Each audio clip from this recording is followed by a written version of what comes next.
Bem-vindos aqui ao nosso canal. Hoje já é o terceiro vídeo do nosso aulão de acne. Se tu perdeu os outros dois, volta lá e assiste, que tu vai entender por que acontece essa doença em ti.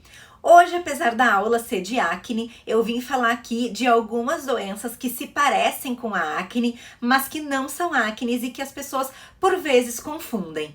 Se tu ainda não está inscrito aqui no nosso canal, é a hora, te inscreve, ativa o sininho para receber as nossas notificações. A primeira doença que eu vou falar hoje, que não é uma acne, mas que lembra, é a dermatite perioral. O que é isso?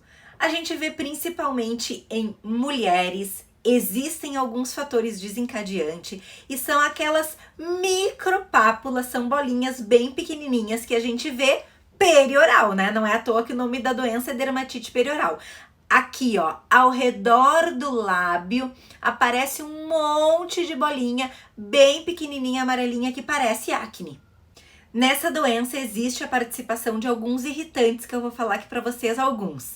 Creme dental, uso de corticoide, que eu já contei para vocês também que ele é responsável lá pela acne da erupção a drogas, creme de barbear e até alguns cosméticos. Existe um parasita, não é uma bactéria, tá, pessoal? Que a gente chama de Demodex folliculorum, que ele pode estar depositado ali no folículo e ele pode agravar a dermatite perioral e também ser responsável pelo prurido, pela coceira. Essa doença às vezes coça. Então vai acontecer ali um monte de bolinha. Ela tem uma base normalmente avermelhada e ela pode inclusive descamar, descascar a pele. Um fator importante é que o sol pode agravar a doença, certo? E como é que a gente trata? A gente precisa afastar o fator desencadeante. Se for o creme dental, tirar. Se for o corticoide, tirar. Se for o creme de barbear, tirar. A gente precisa ver o que está levando esse quadro e afastar. Outra doença muito confundida com a acne, é muito comum e a gente chama de rosácea. Eu já gravei outro vídeo para vocês falando de rosácea, mas lembrando que a rosácea tem alguns desencadeantes. Então, tudo que é extremo, muito calor, muito frio, comida muito condimentada, então pimentas, vinho tinto, bebidas quentes, o próprio álcool, tudo isso pode levar a um quadro de rosácea. Além desses desencadeantes que são óbvios, o mesmo ácaro que eu acabei de contar para vocês na dermatite perioral também pode estar envolvido no desencadeamento da rosácea, que é o Demodex folliculorum. E por que então que acontece a rosácea? Na rosácea vai ter, na verdade, um descontrole da nossa imunidade inata. Vai ter uma superprodução do que a gente chama de serina e isso vai fazer um descontrole da nossa barreira cutânea. E vai ter um descontrole também de uma célula que a gente chama de catelecidina LL37. Ela vai ser responsável pela vasodilatação. Por isso que a gente enxerga a pele de quem tem rosácea vermelha, porque o vasinho que tem ali atrás, ele é dilatado, ele é mais calibroso.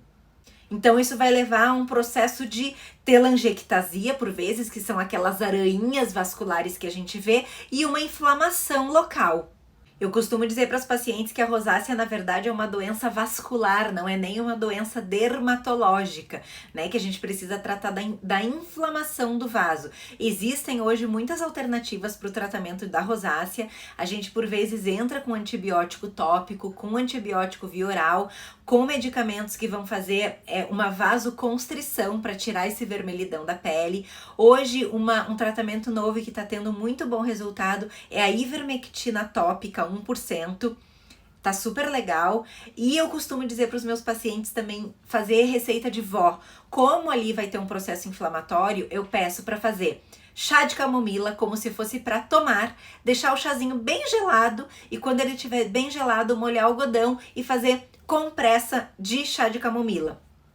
Tira aquela sensação de calor local e a camomila funciona super bem para quem tem rosácea. A terceira doença que eu vou falar para vocês é sobre a foliculite queloidiana da nuca.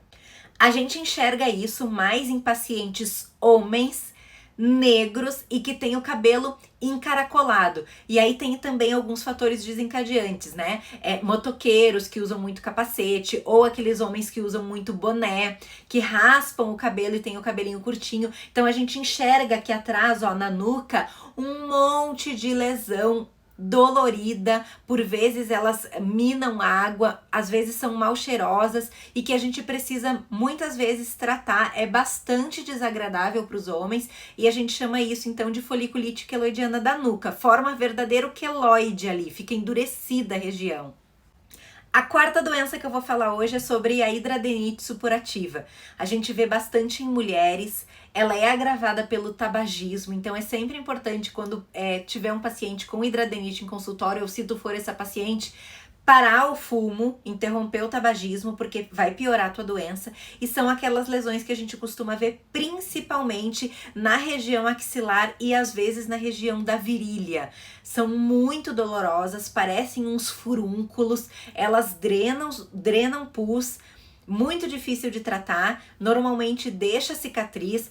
Às vezes o tratamento precisa ser cirúrgico, realmente tirar aquela glândula dali, bem complicado, e ela também faz parte daquela tétrade de oclusão folicular que eu já falei para vocês, que compreendem 4 doenças. A hidradenite supurativa tá dentro dessa tétrade. Ela é uma doença que ela acomete tanto o folículo quanto a glândula apócrina.